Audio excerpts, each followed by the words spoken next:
Hello everyone. तर आज मी गेलेली माझ्या मॉम डॅड बरोबर बाहेर डिनरला. तर आम्ही गेलेलो चन्नी रोडला लोकेटेड असलेला नित्यानंद या रेस्टॉरंटमध्ये.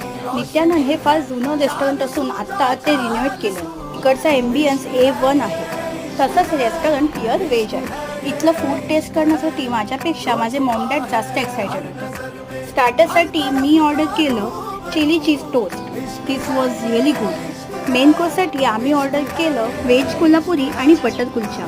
घरातून निघताना आम्ही दुसऱ्या रेस्टॉरंटसाठी विचार केला, पण ते रेस्टॉरंट खूप लेट झालं असल्यामुळे बंद होतं. या रेस्टॉरंटचा प्लॅन हा सडन घडला, बट आय ॲग्री, अनप्लॅन गोष्टी जास्त बेटर असतात. नंतर मोसंबी ज्यूस पिऊन आम्ही निघालो वॉकला. ऑलमोस्ट 11 वाजलेले, त्यामुळे रस्त्यावर जराही क्राऊड नव्हतं. गिरगावातील फडके मंदिरच्या गणपतीचं बाहेरून दर्शन घेऊन आम्ही थांबलो निधी या आईस्क्रीम पार्लरकडे. मस्त थंडीतही मिक्स फ्लेवर कुल्फी खाऊन आम्ही निघालो घरी. Subscribe for more video. Bye bye.